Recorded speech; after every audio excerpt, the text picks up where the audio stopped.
Buenos días. Tengo el placer de presentarles a un hombre que raras veces suele aparecer en público. Es un detalle por parte de don Pedro Valverde Tor en recuerdo de Andreas Faber-Kaiser. Y normalmente yo creo que no suele aparecer en público porque tiene el gran conocimiento del poder oculto, tiene el gran conocimiento de los hilos que mueven la historia. Y esto yo creo que hace todavía mucho más atractivo la presencia de este hombre en estos momentos en la sala. Cuando quieras, Pedro. Gracias. Bueno, tal vez convenga hacerles un preámbulo en relación a lo que será el tema en sí que voy a exponerles. Y este preámbulo solo tiene por objeto situarles en cuanto a lo que se ha referido Juanjo de mi trayectoria y postura, y situarles en cuanto al porqué de mi manera de pensar hoy en relación con el fenómeno OVNI y otros muchos fenómenos paralelos al mismo, entre todos los cuales hay verdadera afinidad, que hoy no podemos negar. Hace aproximadamente 45 años, alrededor de los años 50, y de la mano de Antonio Rivera, empezamos en este camino de preocuparnos, de investigar sobre lo que entonces surgía. Ya no podía evitarse que se pusiera sobre el tapete en las discusiones diarias en los periódicos en el problema OVNI. En aquellos momentos, en aquellos tiempos, no disponíamos ni de libros ni de material suficiente como para partir de una base ya más o menos trabajada. Esto quiere decir que partíamos prácticamente de cero y era necesario contactar con otros investigadores o interesados en el tema de otras partes del mundo. Y así lo hacíamos. Un pequeño grupo centrado en Barcelona trabajábamos en esta dirección. Naturalmente, en aquellos tiempos la primera interpretación que dábamos al hecho que nos caía encima, espectacular, de la posible presencia de naves extraterrestres, de visitantes del espacio, de más allá de la Tierra, de esta posible presencia entre nosotros, la primera interpretación era precisamente esta, la de por fin hemos contactado con otras inteligencias más allá del sistema solar, con toda seguridad, y de ellas algún provecho obtendremos y alguna respuesta obtendremos a preguntas que han sido cruciales en la historia del hombre, para todos los hombres y en todos los lugares del mundo.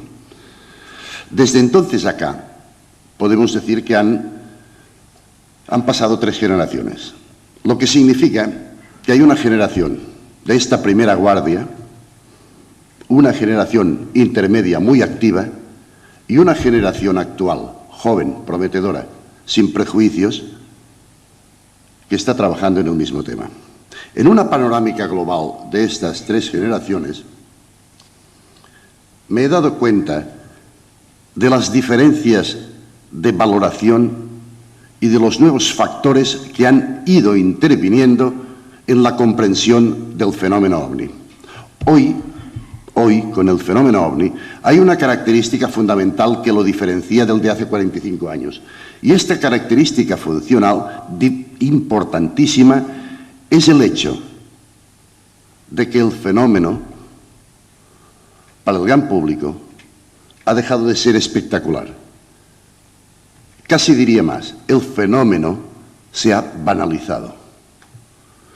El fenómeno, de una manera intencionada o por un proceso natural, ha llegado a banalizarse en el sentido de que está al alcance de todos conocer el recorrido que has seguido en sus manifestaciones de estos últimos años. Hoy hay libros por todas partes, hoy hay investigadores que con su trabajo han publicado y han divulgado y permiten que llegue al alcance de todos un conocimiento amplio, algunas veces exacto, algunas veces no tanto, pero sí fruto de un trabajo, todo un material, toda una casuística que sirve para que al preocupado por estos temas se le diga simplemente: puedes pasar una etapa de formación comprando tantos metros de libros o tantos kilos de libros. Esto no ocurría así hace 45 años. ¿En qué cambia esto las cosas? Cambia las cosas en un aspecto que considero importante y está relacionado precisamente con reuniones de este tipo, como la que tenemos hoy. Uno de estos aspectos es el siguiente. Para los investigadores, para los preocupados de una manera constante por el tema y dedicados al tema hasta el punto de que a veces les implica riesgos o sacrificio personal, a estos los vamos a llamar investigadores, trabajadores del tema. Para estos hay un tipo de congreso, un tipo de reunión que podríamos llamarlo de especialistas, de integrados en el tema, de trabajadores del tema, que cuando se reúnen, no lo hacen a puerta abierta y la manera de exponer los frutos de su trabajo raras veces lo es sentando conclusiones o deducciones fruto de los datos obtenidos por su trabajo. Esto en un círculo cerrado, llamémosle con cierta rimbombancia un círculo que trabaja con rigor científico, aunque esto de científico se puede poner entre comillas, esto funciona así en estos círculos más o menos cerrados. Pero cuando se trata de abrirnos sobre el gran público, sobre el hombre de la calle, que en mayor o menor grado somos todos, cuando se trata de esta fase de la exposición de unos hechos, las circunstancias cambian. ¿Por qué? Por lo que decía antes, el gran público dispone ya de muchísimo material para estar informado. El gran público opina. El gran público dispone del mismo material, o casi el mismo material, de que dispone el equipo investigador, porque este equipo investigador lo ha facilitado. ¿A dónde nos lleva esto? Que este gran público que asiste a congresos a puerta abierta espera de estos investigadores algo más que el aumento de la casuística de 45 años de trabajo.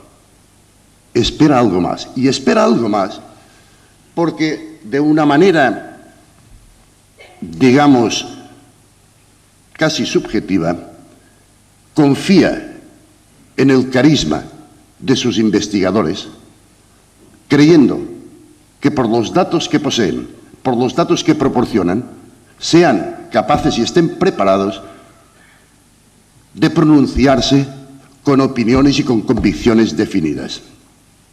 En la mayoría de los casos no sucede así.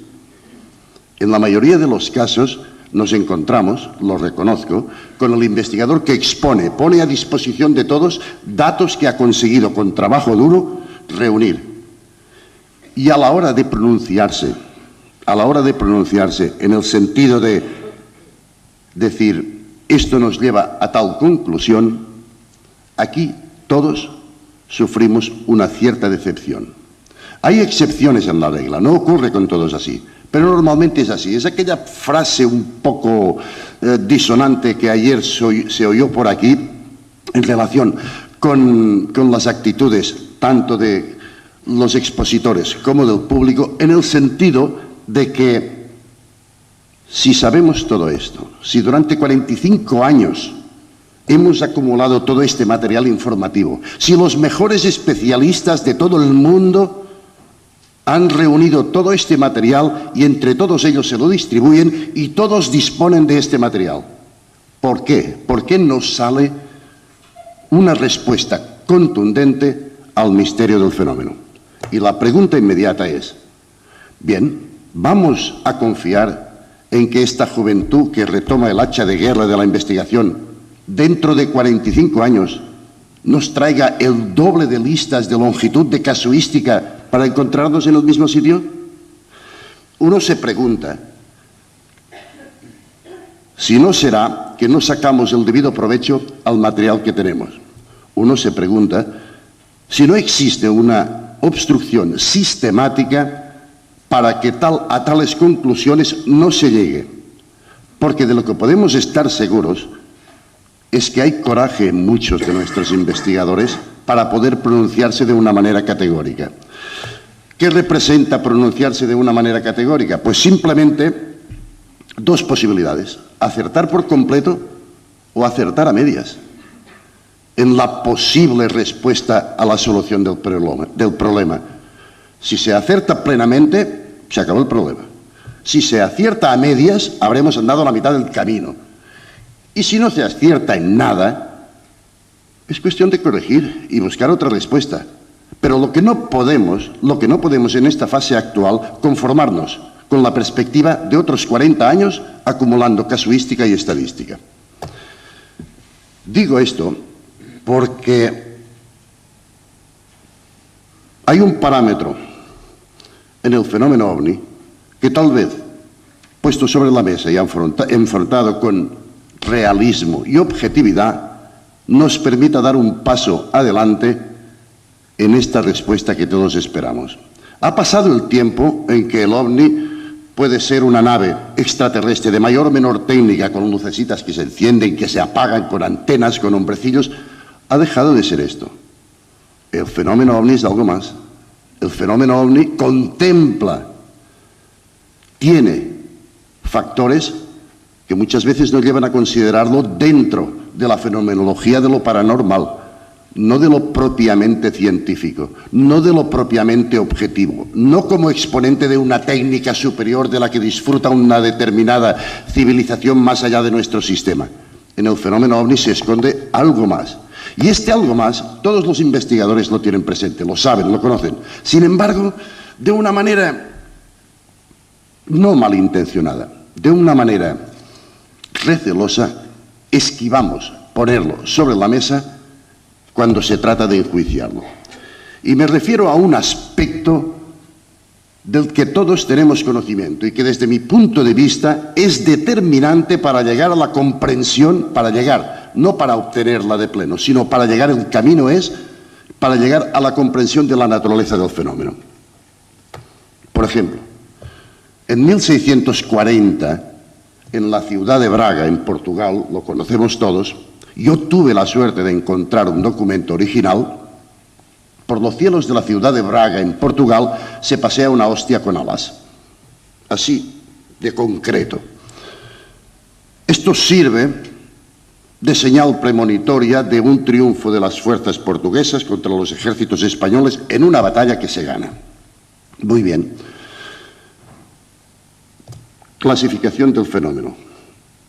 Es una manifestación de la providencia para anunciar el triunfo de los ejércitos portugueses y, naturalmente, la Santa Madre Iglesia convoca sus procesiones, son congregados todos los fieles y se festeja dentro del ámbito de lo religioso tanto el milagro como el triunfo. Pero esto ocurre en 1640. Casuística protohistórica. Todos los investigadores la conocemos. Libros publicados sobre una historia antigua del fenómeno, la conocemos todos. Está al alcance de todos. No es como 50 años atrás que debía recopilarse. Cuando en el año 1919, Charles Fort, el autor del libro de los condenados, el hombrecillo aquel de los bigotes de foca, lanza su libro, el libro de los condenados, toda una recopilación de fichas de casos detectados por los periódicos de los que él encuentra testimonios en la Europa, en la América del siglo anterior. Mientras él encuentra material informativo, se dedica a coleccionar, a crear un acervo de fichas de casos especiales tremendo, tan extenso que hoy día continúa aprovechándose y una forma de fundación todavía existe acumulando información de este tipo. Colecciona tales hechos tan extraños a lo largo de la historia que le llevan a preguntarse: ¿alguien nos vigila? Este alguien nos vigila de Charles Fort lo tenemos que hacer extensivo a lo largo de la historia porque tenemos suficientes datos documentales, propiamente históricos. A partir del momento en que tenemos datos documentales, los llamamos históricos porque cuando no es así, cuando es antes de que exista testimonio gráfico o escrito, es prehistoria. Durante todo este periodo hemos acumulado información que nos permiten deducir que manifestaciones que hoy serían clasificadas y consideradas como típico fenómeno ovni se han venido produciendo a lo largo de la historia. Y no estoy descubriendo nada nuevo, lo estoy poniendo sobre el tapete simplemente para que lo tomen en consideración. Este caso que les he hablado de la hostia con ala de bragas, igualmente en el antiguo Egipto tenemos información del disco solar con alas que se aparece, del disco solar que influye incluso en el cambio de las ideas religiosas de la dinastía XVIII, cuando con Nefertiti y Amenhotep IV pues se pasa del culto de Amón al culto de Atón. Es fruto también de la aparición de un fenómeno de este tipo.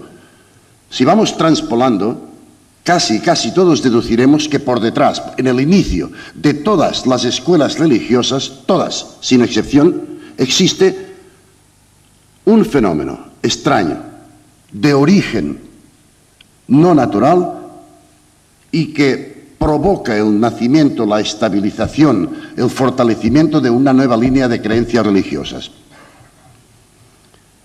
Hay un paralelismo entre este caso de Braga y estos otros anteriores, pero hay una conclusión a la que debemos llegar.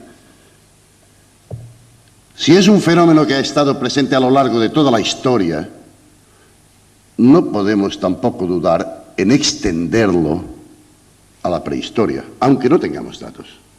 Nada nos impide afirmar que solamente este fenómeno se produce y se manifiesta cuando aparece la historia escrita o con testimonios gráficos. Deducción final. Este fenómeno ha estado presente siempre desde que el hombre es hombre o de que tiene conciencia de sí mismo. Y a partir del momento en que introducimos este parámetro, el concepto global del fenómeno puede variar si nos atrevemos, y es el siguiente. ¿Alguna persona creería que si nosotros los terráqueos dominásemos una técnica superior de navegación espacial y llegásemos a un planeta inexplorado donde descubriéramos una civilización, tendríamos, aunque se diga que existen normas que obligarán a no interferir entre los nativos de aquel mundo, al menos en una primera fase de contacto, ¿alguien de nosotros se atrevería a asegurar que nuestra civilización estaría 2.000, 3.000 o 4.000 años simplemente vigilando aquella civilización? Es absurdo plantearse que nosotros actuaríamos de esta manera.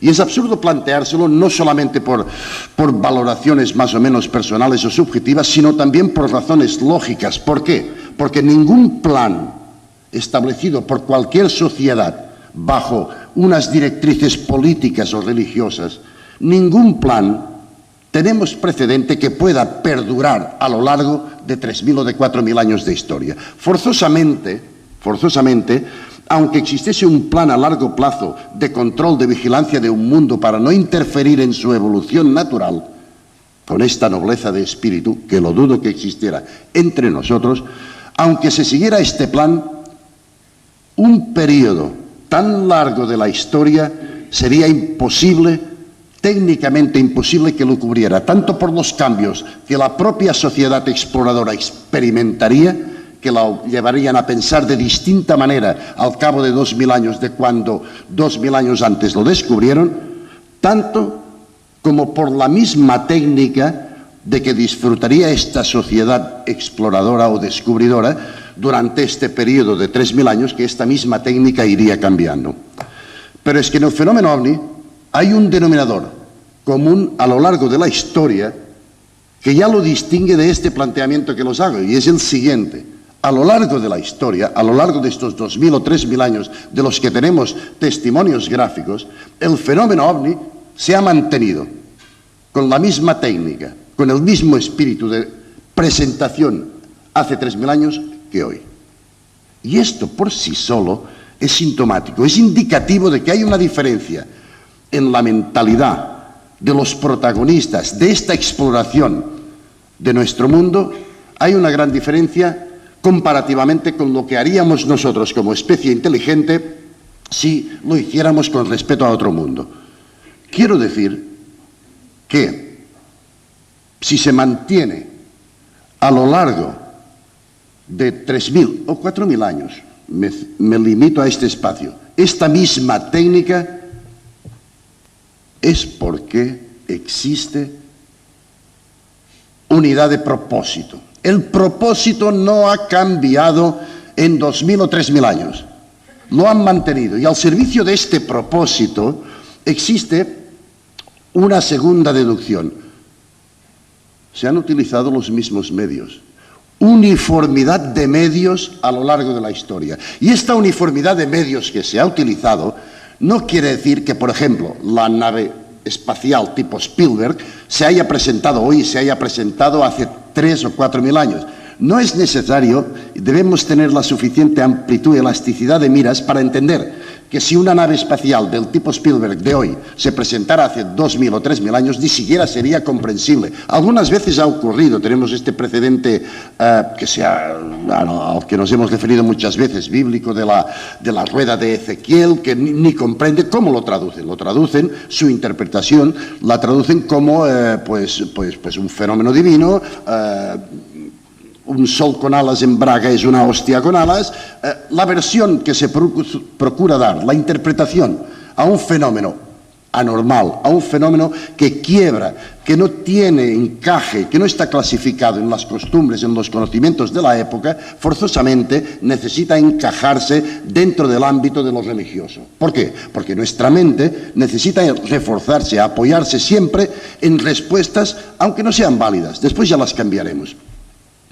Quiero decir que a lo largo de la historia se ha utilizado una forma de presentación del ovni, una forma de presentación adaptada siempre a la mentalidad, a la época y a las ideas del pueblo donde el fenómeno ha tenido lugar. Este cambio en el escenario del fenómeno ovni, que va desde las naves modernas de hoy a los barcos de vela flotando en el espacio del siglo pasado, que están tan referenciados en las fichas de Charles Ford y otros, en los fenómenos puramente luminosos de contexto religioso, y no debemos tampoco retroceder muchos años. Por ejemplo, en el caso de Fátima, cuando se habla de que la señora viene por el este dentro de un globo de luz. Vamos a dejarlo solo como inciso, pero me refiero a que el fenómeno, la uniformidad de medios que ha utilizado a lo largo de los siglos, se basa en una premisa, y esto es preocupante también. La premisa es: nunca se han presentado en su auténtica naturaleza. Muy bien. Primera deducción, nos guste o no nos guste. Quien no utiliza su verdadera imagen para presentarse ante aquel a quien quiere enseñarle algo, está utilizando el engaño. Y durante cientos de siglos, el fenómeno ovni se ha presentado ante nuestra humanidad bajo la forma del engaño. Y esto no es justificable en ningún concepto. 2 puntos he desarrollado. Uniformidad de medios, entre los que destaca una deducción, el engaño, y una continuidad de propósito. No lo han alterado a lo largo de la historia. Solo una deducción podemos llegar. Y esta deducción es: en el propósito de esta intervención alienígena en la Tierra hay una finalidad inalterable. Entiendo que si en el marco de los elementos con que estamos intentando aclarar el sentido de este puzzle extraño de la historia, excluimos, porque es peligroso, porque es resbaladizo, el parámetro de su protohistoria, si jugamos así, los investigadores de la ufología no jugamos limpio. Y lo que es peor, no jugamos limpio con nosotros mismos. Estamos excluyendo algo que es evidente. Nos guste o no nos guste, a no ser que determinado investigador diga, para mí la protohistoria del fenómeno no existe. El fenómeno empezó a existir en el año 48 o 47 cuando Kenneth Arnold descubre desde su avioneta los primeros platillos volantes en el Monte Rainiero en los Estados Unidos. No, la historia no empezó allí. Y todos lo sabemos. A partir de aquí, a partir de estas tres premisas, y de la última, la más terrorífica, la más asustadora, la de que hay una finalidad inalterable, lo que nos queda por hacer, a ratos perdidos, si no queremos volvernos locos, es intentar profundizar en esta finalidad inalterable. Uno de los caminos, ya digamos a nivel personal, que me han llevado a profundizar en la necesidad de aclarar la naturaleza del fenómeno, es la conclusión a que he llegado de un punto común tanto en el fenómeno ovni como en otros fenómenos paranormales que estudiamos, que nos interesan, que se han puesto de moda. Y estoy hablando no solamente del fenómeno ovni, comunicaciones con el más allá, espiritismo, mensajes, toda esta gama de fenómenos extraños que clasificamos dentro de lo paranormal y que cada uno de ellos tiene sus especialistas y que cada uno de ellos es estudiado dentro casi, digamos, de una especialidad. Y uno se dice, no puede haber un denominador común en todos ellos. Lo hay, seguro. Si los encajamos todos en el marco de lo paranormal, el denominador común en todos estos fenómenos, nos guste o no nos guste, haga salir ampollas a quien sea o no las haga salir, hay un denominador común, tanto en el fenómeno ovni como en cualquier otro tipo de fenómeno paranormal, sea del marco que sea, ya sea en el más puro espiritismo, ya sea en las más modernas técnicas de grabación, de psicoimágenes o de psicofonías. El denominador común es el engaño. Y en cualquier escuela de experimentación psíquica donde se intenta provocar fenómenos paranormales, el engaño está siempre presente. Aunque muchas veces se disfrace de un barniz de bondad, de contenido superior en las máximas o doctrinas que se expanden, en los mensajes que se reciben. El engaño consiste en que hay una total incoherencia en afirmar, en darnos a conocer el origen de todo este tipo de fenómenos. Entonces siempre he pretendido encontrar un marco común. Y este marco común, me permitiréis un ejemplo, lo comparo a algo muy manido y manoseado, que es el concepto de la imagen global. Nos equivocamos si, por ejemplo, queremos comprender el sentido conceptual de la palabra o del término bosque. Nunca podremos comprender el sentido del término bosque de una manera global, como unidad propia en sí misma. Nunca podremos comprenderlo si no nos movemos del interior del bosque y nos estamos entreteniendo en definir, en estudiar a fondo cada uno de los árboles que lo componen. Podremos ser expertos en algún tipo de árbol, verdaderos eruditos en un tipo de árbol, pero nunca conseguiremos dominar una ecología del conjunto si no nos alejamos del bosque y no lo observamos a vista de pájaro, porque es un concepto completamente diferente que no tiene nada que ver el de bosque con el de los árboles que lo componen. Entonces, pasar del concepto de bosque comprendido a la naturaleza de cada uno de los árboles es factible, es fácil, es lógico, es un camino accesible a muchos. A lo mismo me refiero cuando hablo del denominador común en toda la fenomenología extraña que afecta tanto al fenómeno ovni como al más puro de los fenómenos espíritas. Si lo observamos desde un punto de vista alejado, nos daremos cuenta de que es un bosque completo en sí mismo, del que todos sus árboles de naturaleza diferente forman parte y en el que los podemos incluir todos. Cuando llegamos a este punto, hemos conseguido un marco común. Hay otro aspecto, ya tenemos el marco, vamos a ver lo que ocurre dentro de él. Hay otro aspecto a considerar. ¿Qué entendemos como hombre? Nos encasillamos en el término hombre como ser inteligente en el universo. Tal vez sería mejor y facilita las cosas si lo clasificáramos como criatura, criatura inteligente. Digo esto porque la inteligencia es un fenómeno de manifestación que tiene lugar en determinadas criaturas y en otras no. Al menos en el grado en que se manifiesta en una criatura llamada hombre. Dejémoslo con criatura, ¿por qué?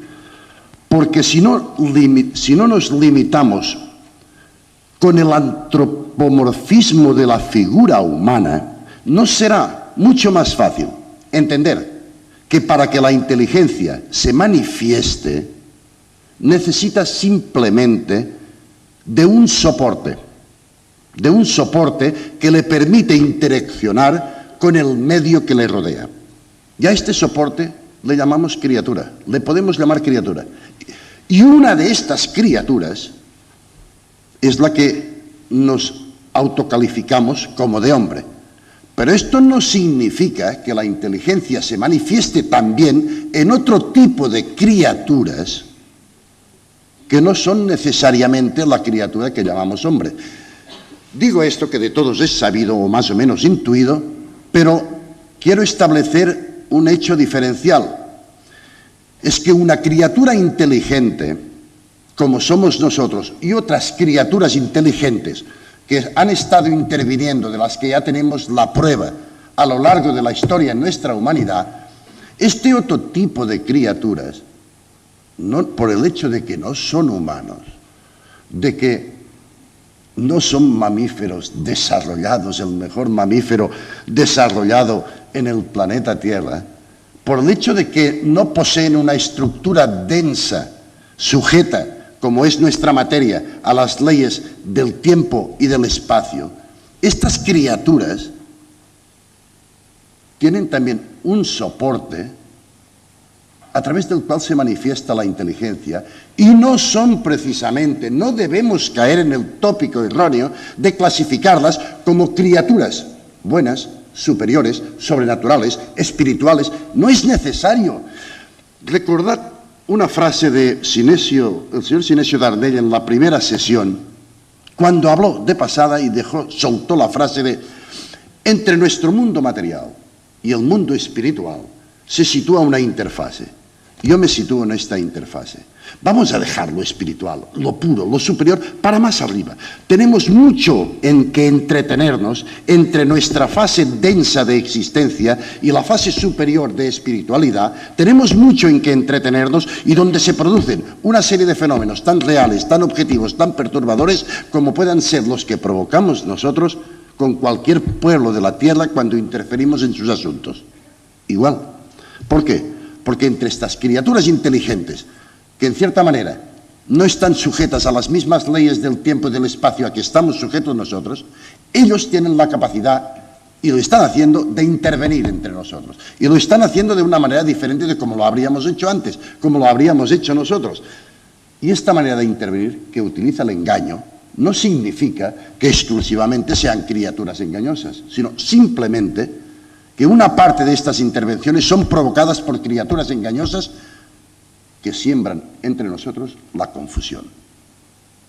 No caigamos en la trampa de pensar que se trata simplemente de sobrenaturales o de espirituales para quedar tranquilos en el sentido de que podemos reforzar nuestras creencias en algo superior. No hemos de caer en esto. Se trata de criaturas tan afectadas por el bien, por el mal, por el egoísmo, por el orgullo, tan como lo podamos ser nosotros. Pero hay un factor a tener en cuenta para aliviar un poco la preocupación a que nos lleve a considerarlo de esta manera. Y es que si estas mismas criaturas, uno se debe preguntarlo, ¿por qué utilizan el engaño? Y digo, si estas mismas criaturas fuesen realmente, tuviesen capacidades superiores a las del más simple de los mortales de la tierra, las habrían utilizado. Si utilizan el engaño, es porque este mismo engaño es una muestra, es una prueba de su debilidad para poder controlarlos en otro sentido. ¿Por qué? Porque solamente con el engaño se puede provocar el temor. Y solamente del temor, cuando pasa el miedo, nos hace sentirnos dependientes. Y con esta dependencia juegan. Y si no, veamos. Hay un hombre al que admiro profundamente, y estará esta tarde con nosotros, que es Salvador Freixedo, quien para moverse también en esta línea de pensamiento no ha dudado en romper espadas. Nunca. Y me quito el sombrero delante de él porque esto ha implicado riesgo. Pero hay un aspecto, a título de ejemplo, estamos convencidos de que estas entidades inteligentes utilizan nuestra necesidad de creer en algo superior, nuestro impulso a hacernos constantemente preguntas, la utilizan para darnos respuestas falsas. Un ejemplo el más evidente ocurre, por ejemplo, con las religiones y lo que esperamos de las religiones. Las respuestas que esperamos encontrar en el seno de cualquier creencia religiosa. Porque no nos engañemos. Detrás del más pragmático de todos nosotros, detrás del más pseudamente científico de todos nosotros, existe aquel ratoncito por dentro escondido que nos pregunta, ¿y después de la muerte qué? Y esto unos lo reconoceremos más abiertamente, otros menos, como aquel abogado que detrás de sus libros en la biblioteca de su despacho, libros de ley y tal, y por detrás esconde las novelitas de ciencia ficción y cuando está el cliente las saca. Si jugamos limpio con nosotros mismos, nos hemos de responder que sí, que efectivamente, esta cuestión de la sobrevivencia, de la continuidad, de la existencia, más allá de la muerte, en el fondo nos preocupa. Pero no es el tema que tocamos hoy. Me refiero a que jugando con esta necesidad, esta ancestral necesidad del hombre para creer en algo superior, que le dé continuidad, que en cierta manera es el equivalente a la lucha por la sobrevivencia física que como animales, todo animal tiene, traspasada a nivel intelectual, es la sobrevivencia de la personalidad más allá del fenómeno muerte. Jugando con esta necesidad, estas criaturas intentan dar respuestas para crear dependencia. A alguien se le puede, tal vez suene duro, pero cuando hablamos de seres espirituales nos referimos a seres superiores, a seres que han sobrepasado toda la capacidad de adquirir defectos que tenemos nosotros, seres que nos pueden guiar, seres que nos pueden resolver nuestros problemas más profundos existenciales.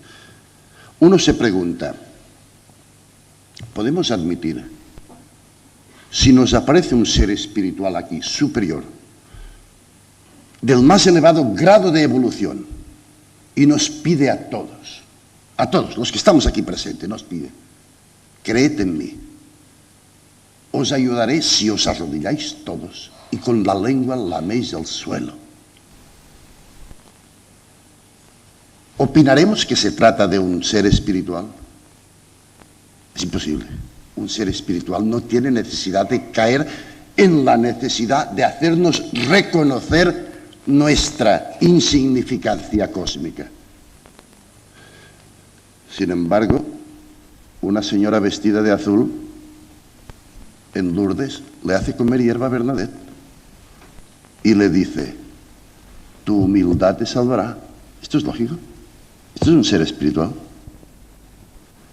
¿O hay alguien que se está aprovechando de nuestra predisposición a creer que son seres espirituales precisamente para condicionarnos, para que no pensemos en nuestra cuenta? casos como este que os acabo de citar, los encontraremos a patadas. Lo encontraremos en Fátima, lo encontraremos en Conchita, en Garabandal, cuando lo hacen subir de rodillas a una calle de piedras, porque hay algo que no cuela.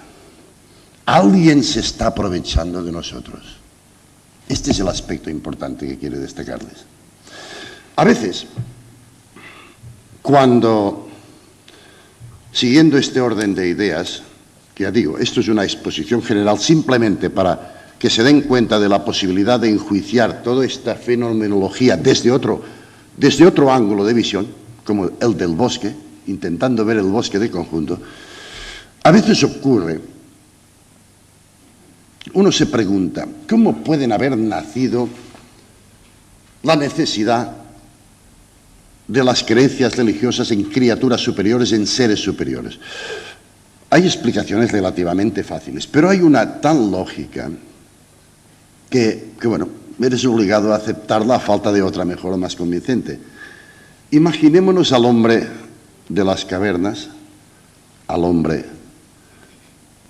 de 10.000 años atrás, al hombre que pintaba las pinturas rupestres en Lascaux, en Altimira o en todas las cuevas prehistóricas. El Cromañón que se ocultaba por las noches en las cuevas, que se juntaba con la tribu, el agregado familiar para protegerse a sí mismos, que confiaba en el más duro, en el más fuerte del grupo, y que en la oscuridad de la cueva, cuando dormían abrazados a la noche, por la noche, dándose calor los unos a los otros, soñaba. Está probado científicamente que el sueño es consubstancial a la existencia. O sea, nosotros soñamos, el hombre primitivo soñaba y el hombre prehistórico soñaba. Pero ¿qué explicación puede darle un troglodita a un sueño en el que le aparece el jefe de la tribu que fue muerto el día anterior por un animal salvaje y le aparece en sueños? No puede entender conceptos básicos de sueño, de creación mental. Simplemente la existencia de aquel compañero suyo continúa desde otra dimensión. No puede calificarlo, incluso ni dispone de vocabulario para poder estructurar un razonamiento que le permita comprender aquello. Pero la noción, la intuición de una continuidad de la existencia más allá del fenómeno de la muerte, el hombre primitivo ya la tiene. Y en función de este primer fenómeno íntimo, personal, innegable, que nadie puede discutir, empieza a estructurar sus credos. Y estos credos evolucionan, se institucionalizan y llegan a las formas actuales. Por detrás de todos ellos, siempre en momentos dados de la historia, aparece un fenómeno que refuerza una determinada línea de creencia. Y esto aparece en todas las líneas de creencias religiosas, lo que significa que no hay un común factor que intente aclarar dudas, guiar, encarrilar bien las creencias de una humanidad. Simplemente lo que se pretende es enfrentarla. También en este aspecto de las creencias religiosas. Es lógico suponer que si un único espíritu global informase, alimentase, estimulase las creencias religiosas en algo superior a lo largo de la historia, lo haría por lo mismo en cualquier pueblo, en cualquier escuela religiosa, procurando encauzarlas para que no sufrieran diferencias que acabaran enfrentándolas entre sí. Y no ha ocurrido así a lo largo de la historia. Cada una de nuestras religiones tiene su propio monitor que se ocupa, se preocupa en enfrentarlas en el sentido de que nos convenzamos de que cada uno de nosotros dispone de la verdad, pero nuestro vecino no. Esto ha ocurrido en la religión. Y a raíz de las religiones es cuando asumimos con mayor claridad la noción de la existencia de criaturas superiores. ¿Quién ha estado incorporando criaturas superiores en el campo de lo religioso cuando en realidad las tenemos al lado de la puerta, junto a nosotros, y han estado interfiriendo con nosotros, creando confusión? El único problema que resta en este planteamiento, y sería objeto de una conversación muy larga en otra línea, es el de la finalidad. La finalidad que se persigue con toda esta estrategia que dura desde hace tantos siglos. Esta finalidad solo puede ser la de, en un sentido u otro, perjudicar la evolución del hombre. ¿Conducirlo a dónde? Aquí es donde debemos trabajar todos. Pero una puerta quiero dejar abierta con una experiencia. El día 10 de abril se reunieron en un determinado lugar de España un grupo de estudiosos y ufólogos y estudiosos de temas en general diversos, pero con un común denominador, con el fenómeno ovni, temas de experiencias paranormales, y nos reunimos de manera para tratar de conseguir si llegábamos a un criterio unificado, moderno, actual, punto de partida de una línea de trabajo en relación al fenómeno ovni. Por extraño que parezca, de estas 40 personas que nos reunimos, procedentes de toda España, por extraño que parezca, se llegó a una conclusión. Por extraño que parezca, 40 personas estuvieron de acuerdo en firmar un manifiesto. 40 personas con criterios diferentes, con escuelas formativas diferentes, estuvimos de acuerdo.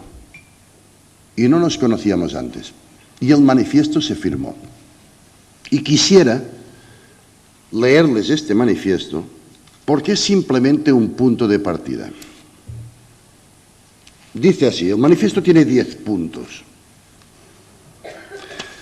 Primero, el fenómeno ovni es total o parcialmente extraño al problema de la vida extraterrestre, con la cual se ha pretendido casi siempre asociarlo y justificarlo. Segundo, muchas de las manifestaciones del fenómeno ovni entran en los dominios de lo parafísico, nivel que por su naturaleza de alto contenido subjetivo puede escapar y escapa al análisis científico convencional. Tercero, ya hay amplias redes de investigadores en Europa y en América que han conseguido reunir suficientes elementos informativos que prueban la pertenencia al dominio de lo parafísico de muchos de los fenómenos clasificados como ovnis. Cuarto, existe suficiente casuística de fenómenos que hoy se clasificarían como ovnis y que han determinado una protohistoria del fenómeno inscrita en el marco de las antiguas mitologías y en el origen de religiones hoy institucionalizadas. Quinto, estas manifestaciones, las del fenómeno ovni, no son más que una de las múltiples facetas de un plano de existencia o universo oculto extraño a nuestro mundo material que está sujeto a las leyes del espacio-tiempo. Sexto, su interferencia en los asuntos humanos debe insertarse en el contexto de un verdadero complot oculto orientado posiblemente hacia un nuevo orden mundial. Séptimo, se puede concluir que el fenómeno ovni y otras manifestaciones inexplicables tienen lugar en el plan de un vasto escenario de engaño. Octavo, se concluye que este plano complot ha interferido y sigue interfiriendo en la normal evolución del hombre y de sus capacidades psíquicas, por medio de la seducción, banalizando lo oculto, en una estrategia enfocada esencialmente a los jóvenes.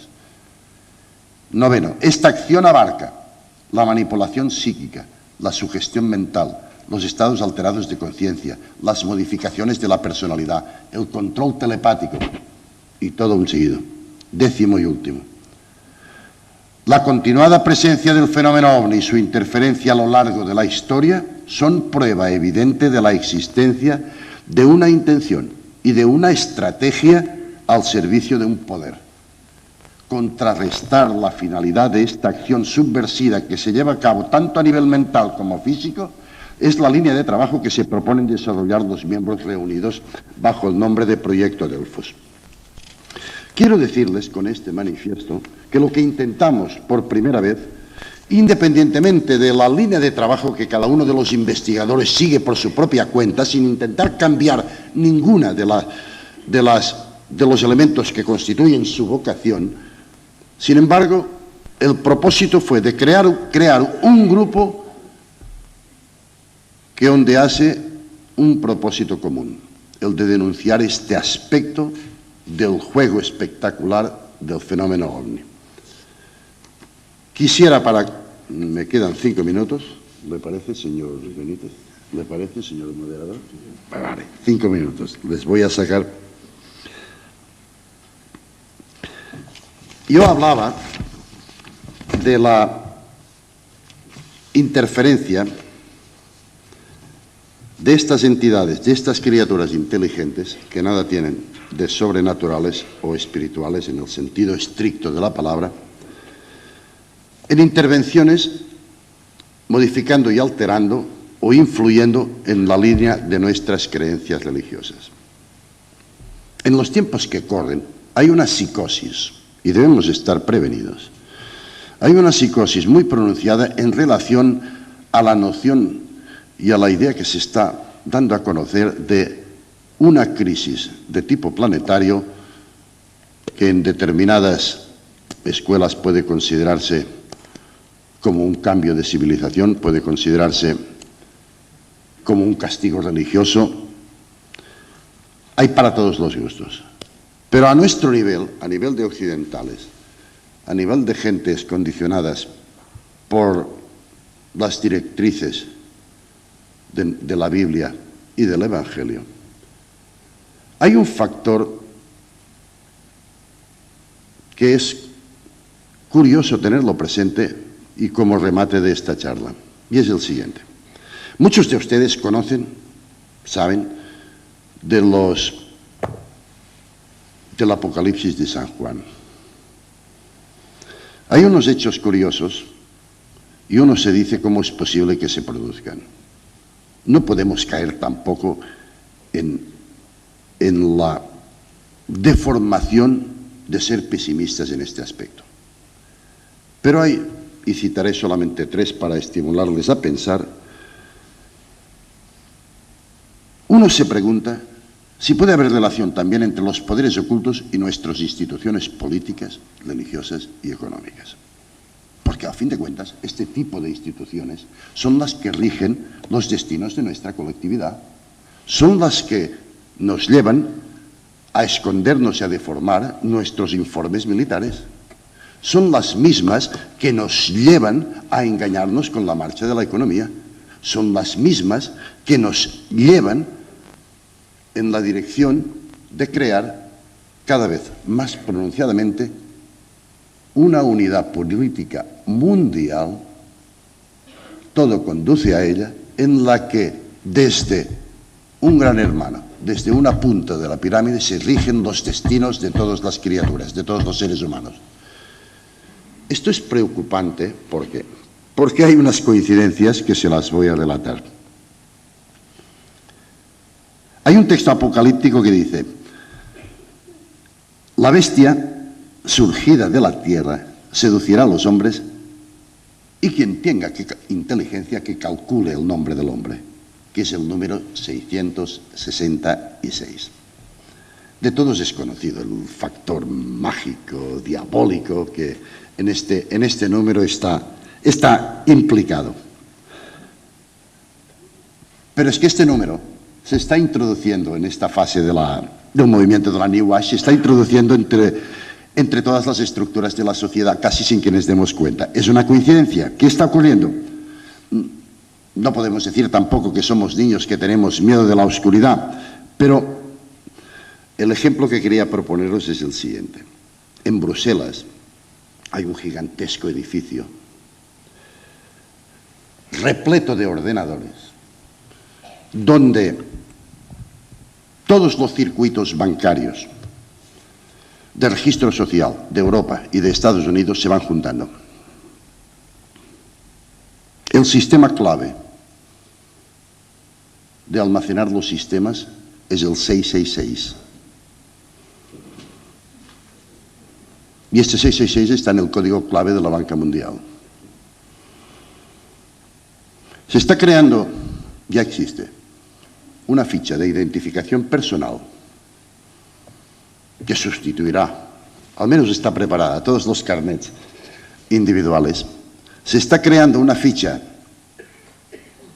personal en la que la identificación pues sigue el sistema lo habremos visto todo, de código de barras que está en todos los productos comerciales, que simplemente pasando por debajo de un rayo de luz se identifica el precio, las características y todo. Pues en esta tarjeta, la identificación personal, donde consta el número de la seguridad social, de identificación personal en varios grupos, pues está formado, el código identificativo será formado por barras. Hay dos grupos de cifras, hay 15 cifras en total, dos grupos de 5 separadas por una y una cifra, una en el principio, una en el centro y otra en el final. La del principio, la del centro y la del final, cada una de ellas es un 6. Digamos que son coincidencias, pero es que hay más. A este edificio de Bruselas se le llama la bestia. Y poco a poco se ha ido colando. Yo estuve hace 15 días en una ciudad americana y me preocupé de algo que tenía como noticia nunca constatada. Tengo el vicio también, mientras pueda, de constatar in situ determinadas informaciones, y yo me dejé fotografiar delante de un edificio con el número 666 encima. Y este edificio, todos lo sabemos, o muchos de ustedes lo saben, no es una invención de ningún escritor, es la sede de lo que era el Rockefeller Center de los años 30, y escogieron el número 666. Son coincidencias, de acuerdo, pero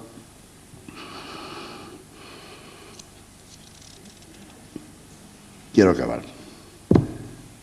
Andreas Faber-Kayser todo esto lo sospechaba. Quiero simplemente contribuir a reforzar entre ustedes la convicción de que Andreas Faber-Kayser no andaba descaminado. Gracias, podemos pasar a una segunda parte, si os interesa.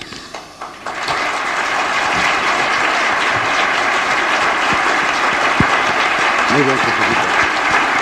Soy todo tuyo.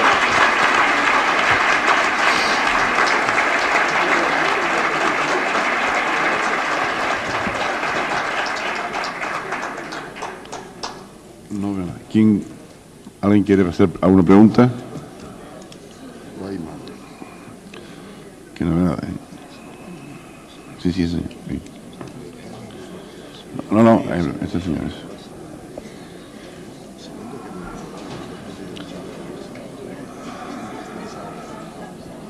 Puede preguntar cuando quiera, señor. Hola, buenos días. Allí en medio. Luis Bru de Lesseps. Yo quería hacer una pregunta, señor Valverde Tort. Me ha dejado, como siempre, con un mar de preguntas, incluso las veces que usted había salido con Faber-Kayser. Y hay una pregunta que usted ha dicho, lógicamente, que es verdad, ¿no? Si no nos queremos volver locos, hay varios caminos. Uno de ellos quizás la investigación, y a veces pienso que también es bueno de cuando en cuando hacer unas vacaciones de todos estos temas y dedicarte durante un tiempo a hacer otras cosas. Pero vamos, hay una cosa que para mí es muy importante, al menos en cuanto a dos líneas a seguir. Una de ellas usted me dice que es el problema del engaño. Aquí, si nos fijamos, quizá habrá 400, 500, 800 personas. ¿Cuánta gente ve un programa de televisión? Pongamos porcentajes. ¿Cuánta gente ve un partido de fútbol y va y aguanta la lluvia y lo aguanta todo? Entonces, claro, yo lo que siempre me he imaginado es que de toda esta gente de arriba, pongámosle el nombre que quieran, que nos quieran engañar a este triste 0,000 tanto por ciento, pues están empleando una cantidad de energía en naves, están empleando una cantidad de energía en cosas para un conjunto de tristes mortales que quizá lo que somos un poco místicos y que buscamos es una respuesta lógica a nuestras preguntas. Yo creo que quizá es un esfuerzo desmesurado. Tenemos la televisión, tenemos los deportes, hay las discotecas para la juventud, lo cual pues yo supongo que por allí es un buen sistema de engaño para las respuestas a una serie de preguntas. Quizá ellos tengan razón y quizá nosotros no. La cuestión es que el tema está en que yo no creo que nos engañen. Yo creo que a veces la gente se engaña con las respuestas que recibe de arriba. Lo diré de otra forma muy clara y muy concisa. Cuando una persona quizá recibe un contacto de los de arriba o una información de los de arriba, recibimos una información y entonces hacemos lo que usted está haciendo ahora precisamente. Si la copa está medio llena o medio vacía.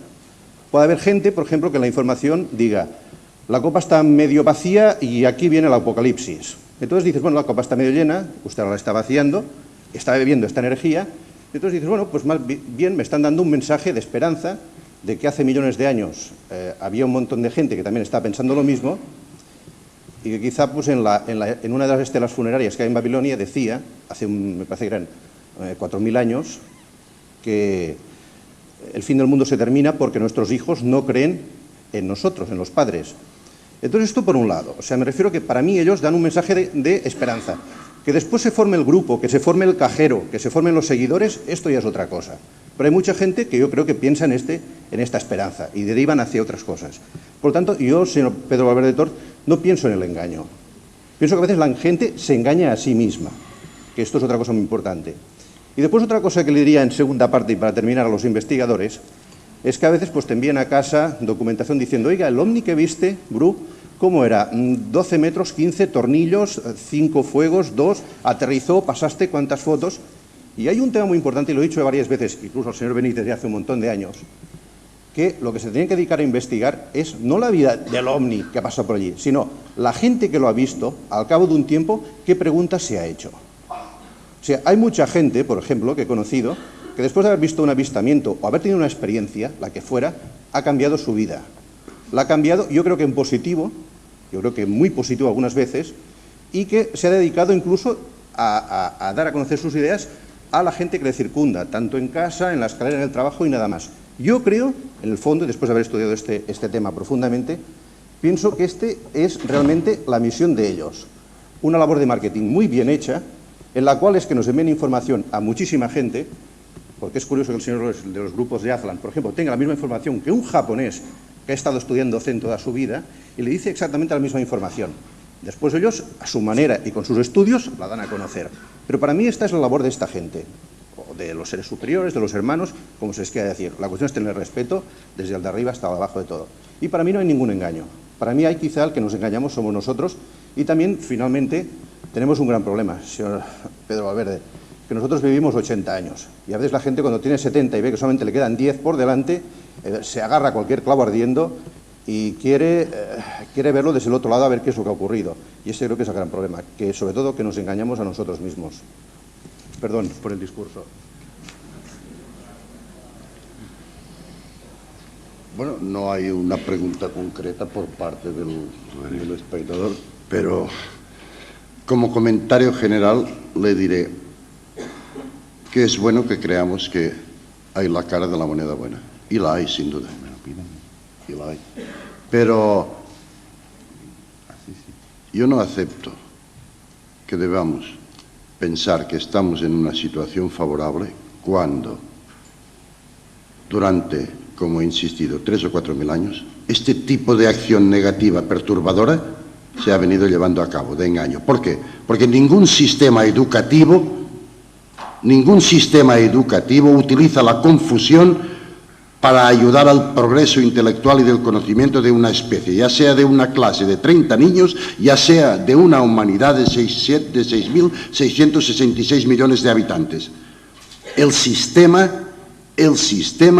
nosotros debemos valorarlo y llegaremos a la conclusión que un sistema que se ha basado en el enfrentamiento de las religiones, en la sangre de inocentes derramada a lo largo de siglos de historia, en la falta de acuerdo en las ideas, en la falta de acuerdo en la necesidad de ayudarnos los unos a los otros. Esto no puede ser justificado por el simple hecho de que alguien nos diga yo he recibido un mensaje moralizador que es positivo.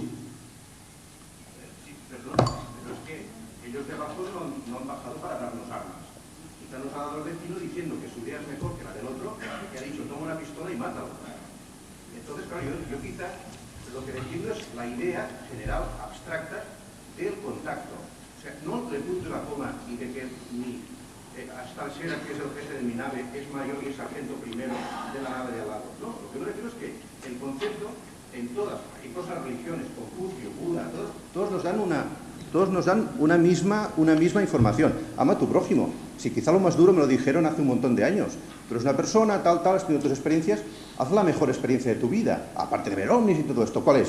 Coge a tu enemigo y dale un abrazo y bésalo. Tardé un año, y hace un montón de años que estoy haciendo yoga. Tardé un año en darme cuenta que aquella persona que tenía delante era un ser humano con sus defectos, me odiaba, como diría yo, amorosamente, ¿no? Decía que era un tío raro, pero es que tardé un año en abrazarlo. Y entonces cuando llegué a este extremo me di cuenta que el mundo es mucho mejor de lo que nos planteamos.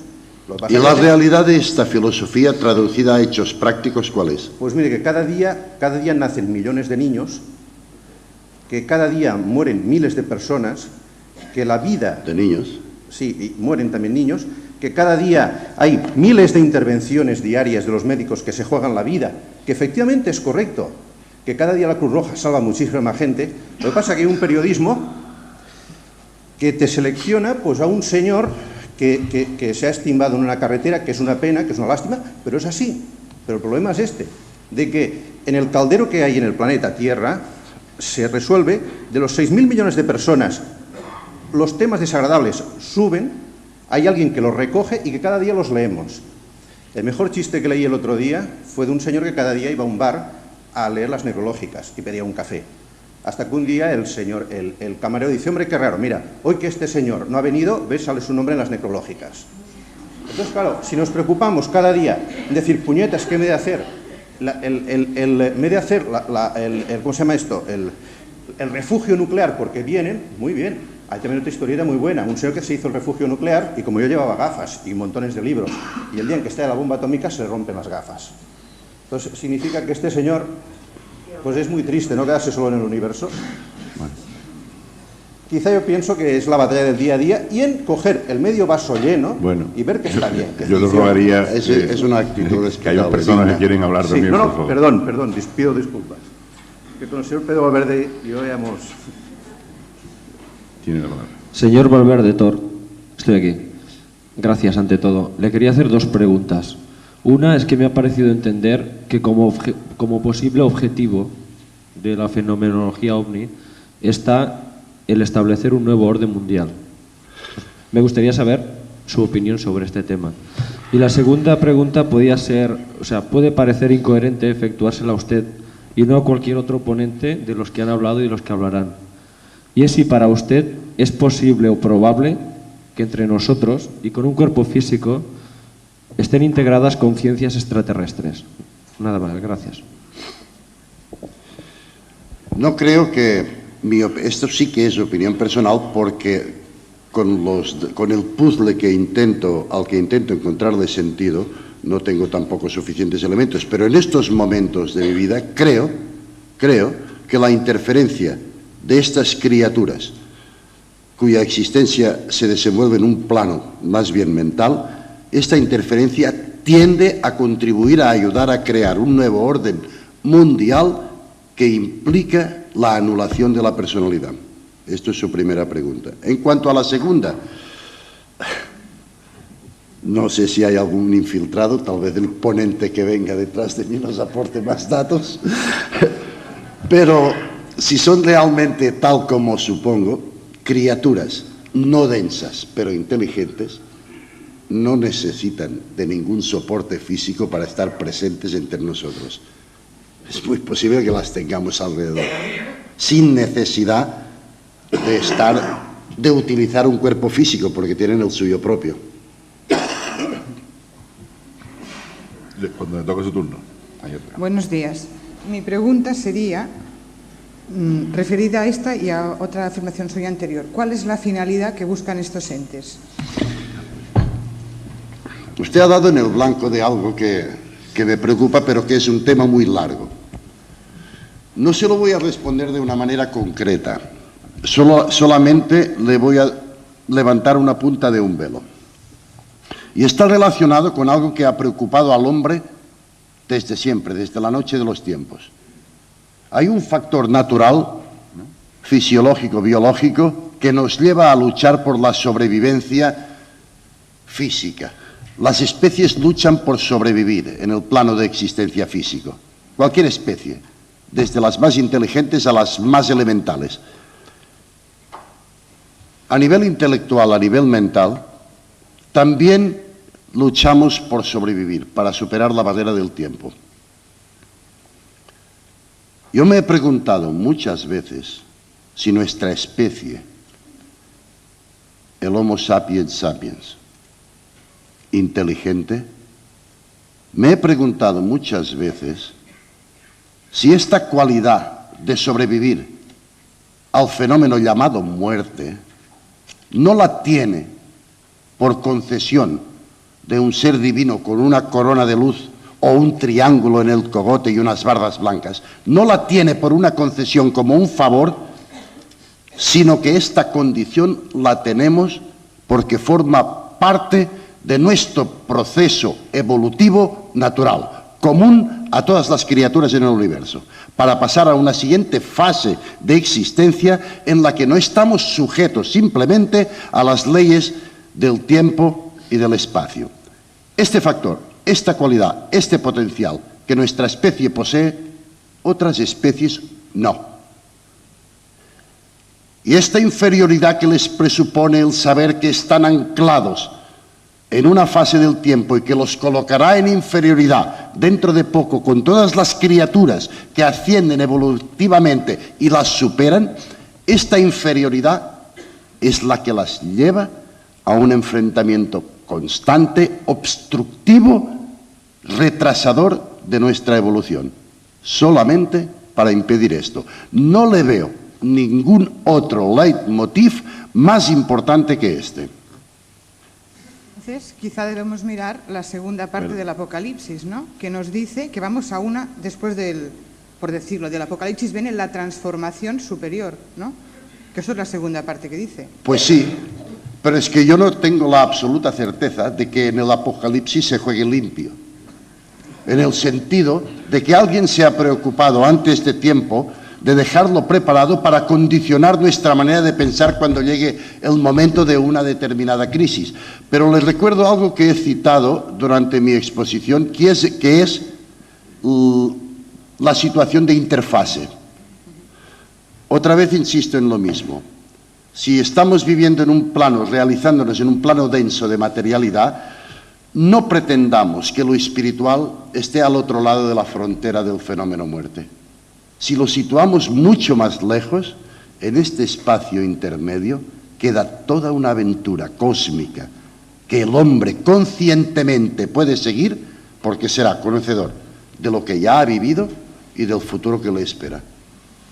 Muchas gracias. No sé si seré capaz de explicarme con claridad o de, intentar entender y preguntar si es eso lo que se ha explicado. A ver, lo más importante para mí es saber si usted considera que todo el fenómeno OVNI es originado por una manipulación para controlar el planeta o si es solamente un área o un sector del fenómeno OVNI el que tiene ese tipo de estrategia de manipulación y de engaño. Esto es sí, o sea, una parte. Esta es una pregunta. Ah, de acuerdo. Y después, ¿no cree que estamos todos en un, queramos o no, me parece que ayer el grupo Atlan lo decía, que estamos en una evolución, estamos en un 4-4, 4-5, no recuerdo bien, y es una evolución de toda la materia hacia... hacia el 7 y, bueno, y el 8. Bueno, en mi opinión personal, vayamos por donde vayamos, llegaremos al mismo sitio. Podemos ir por el sendero de la derecha o por el sendero de la izquierda. Podremos ir más deprisa o más despacio.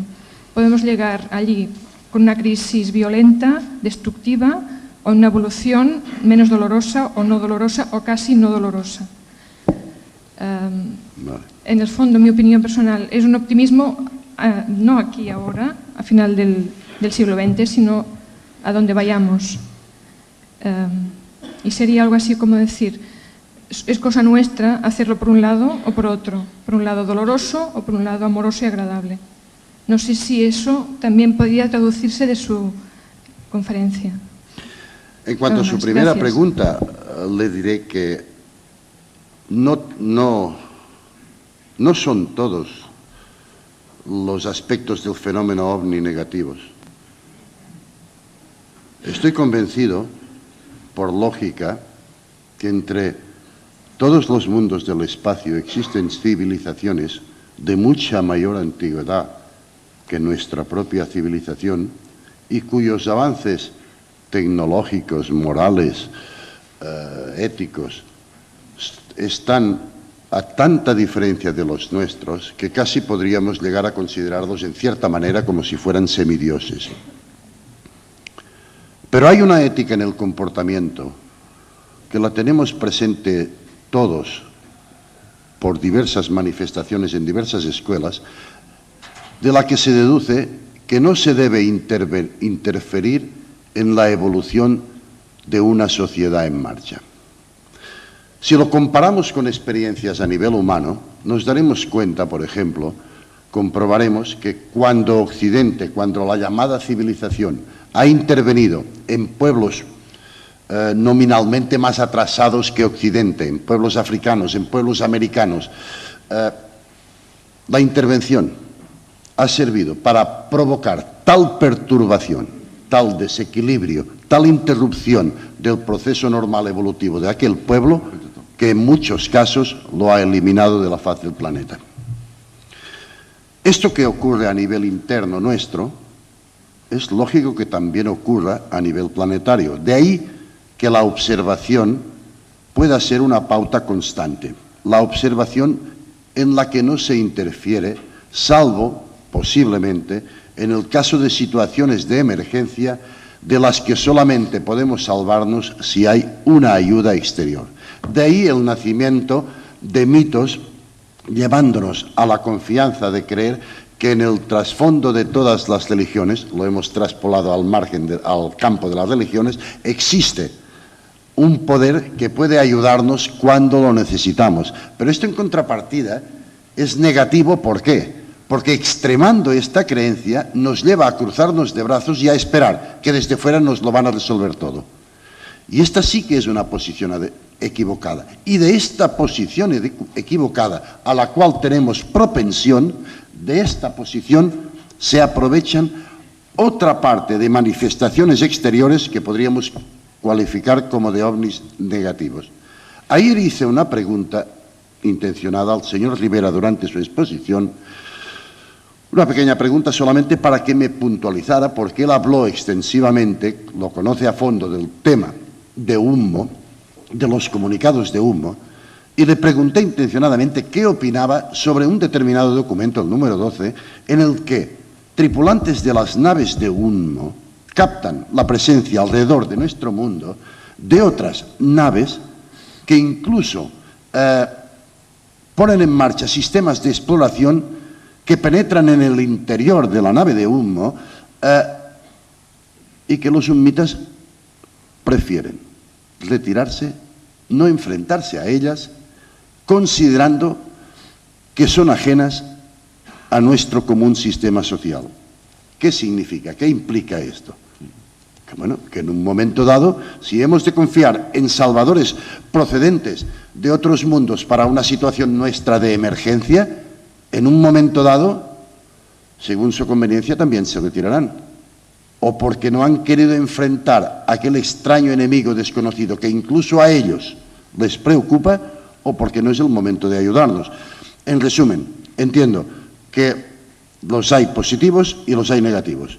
De ahí la incoherencia en poder incluir en el campo de lo mental, de lo psíquico, muchos fenómenos ovnis que son realmente, a no ser que encontremos otra explicación, 100% físicos, palpables, materiales. Pero la confianza de que ambos bandos están presentes la tengo.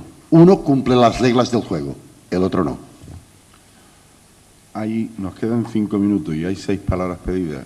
Vamos, yo por ustedes diría que pregunte respuestas cortas, sí, pero vamos. Vale, vamos a eso. Sí, buenos días, señor Valverde. Hola. Me gustaría que me diera su opinión sobre la siguiente breve exposición que le voy a hacer. Hace años leí La rebelión de Lucifer de Juan José, y entonces ahí nos plantea casi un poco por encima que, de acuerdo con la evolución que ayer exponía el tema el grupo Atlan, estamos ahora mismo atravesando una mala racha, un mal momento para la humanidad. Desde el momento en que estamos en el área de influencia negativa, por así decirlo, después de aquella batalla o como lo queramos llamar, ¿no? o algo parecido, entonces la humanidad estaría ahora mismo en un momento de los peores y dentro del área de influencia del mal, ¿no? Si ponemos el bien y el mal, entonces podría ser que todo estuviera relacionado con este tema que le propongo y que en el fondo todo este tema ovni, espiritismo y demás fuera también el aspecto malo o negativo o burlón del hecho. Bueno, no creo que podamos, digamos, definirlo como el aspecto malo. Yo entiendo que es el campo que es aprovechado por determinadas fuerzas para engañarnos. En sí, por su naturaleza, la posibilidad de comunicación a nivel mental, a nivel psíquico con otras entidades, en sí no puede ser malo. Lo que es malo es la utilización de este recurso, de esta posibilidad, por determinadas criaturas que lo utilizan en esta fase en que somos inocentes, en que estamos en los balbuceos del dominio de estas técnicas de comunicación para enviarnos mensajes e información equivocada. Es así como lo entiendo. Alguien se está aprovechando de nuestra ingenuidad. Admirado Pedro, el año 1979 en Huesca entraron 2 visitantes el mes de julio. Yo comenté a mi familia, están como nosotros, económicamente fututs. Ahora también mi familia estamos económicamente fututs. Este preámbulo es porque hicimos una expedición a Huesca a ayudarlos y nosotros en aquellos momentos éramos 7 personas que con nuestro coche nos fuimos a recorrer por la provincia de Huesca y especialmente, perdón, me he equivocado, la provincia era Teruel y el Maestrazgo. Fuimos a seguir la ruta de los templarios, especialmente la montaña de Culla. En nuestras expediciones familiares, lógicamente, tocamos todos los temas artísticos, arte mozárabe, todo. Y también lo rupestre. Y, curiosamente, la noticia que te quiero dar... una pregunta concreta, por favor, que quedan es una alegría para el señor Valverde, creo, porque dice que no ha visto ovnis prehistóricos. Entonces, en esta ruta familiar del Maestrazgo del año 79, en el Barranco de los Caballos hay unas cuevas prehistóricas y en una de estas cuevas, que se ven los clásicos hombres danzantes, vimos en la parte superior de la cueva que hay unas estrellas, unas cruces irregulares que son estrellas, y en medio de estas estrellas se ve un disco, y el disco tiene unos signos de que el disco está en movimiento. Mi hija pequeña en aquellos momentos tenía 7 años, y todos miramos allí, oh, mira, shh, callarse, Ana, ¿qué ves aquí? Y dijo en catalán un plataret volant, en castellano un platillo volante. Efectivamente, aquello era un platillo volante para que no fuera una flor y no fuera alguna... Nos ponen las crucecitas de las estrellas, que encima, en medio de las estrellas, está este platillo volante. La anécdota termina que cuando al final del valle hay una especie de hotel, hostal, y allí puedes comer, puedes beber, y hay un libro, siempre lo hacen los alemanes estos libros, con muy buenas fotografías de un alemán. Y yo cojo el libro con intención de comprarlo para mirarme la fotografía del plataret volant. ¿Y cuál es mi sorpresa? Que cuando llego a la fotografía no coge el plataret volant. La fotografía se corta y deja sin fotografiarse el platillo volante. Sí, en la prehistoria hay signos de platillos volantes. Gracias. ¿Usted llegó a fotografiarlo? Sí, pero la fotografía es... Bueno, yo creo que la cámara mía no era la adecuada, porque como ustedes recuerdan, estas pinturas rupestres son muy tenues. Que no hay testimonios antes de la época historia, y me he referido a testimonios escritos o gráficos, pero en realidad sí que existen algunos indicios de testimonios gráficos en cuevas. Tenemos, por ejemplo, en el Tassili, en la famosa figura extendida, el disco.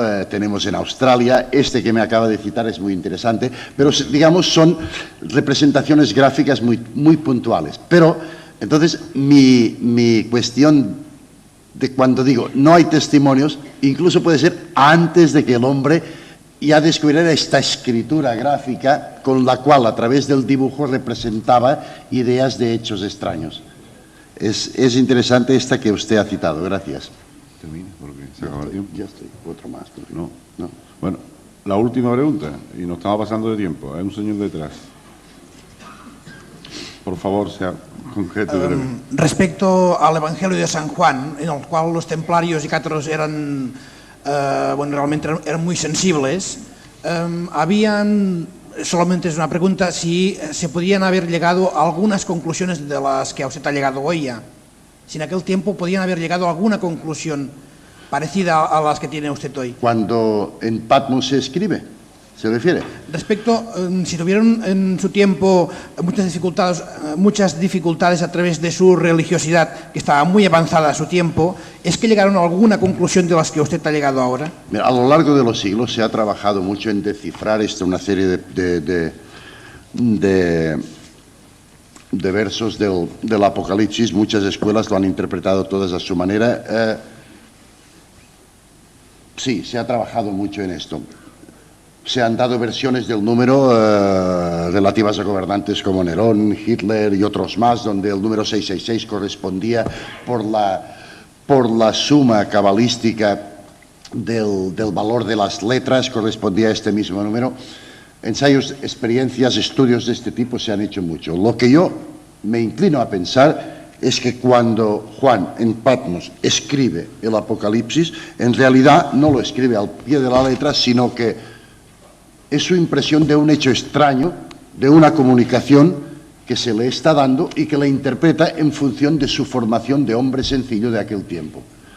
La transcripción es simbólica y hay una frase en el mismo Apocalipsis que dice: el que sepa entender, que entienda. Tal vez la clave está aquí.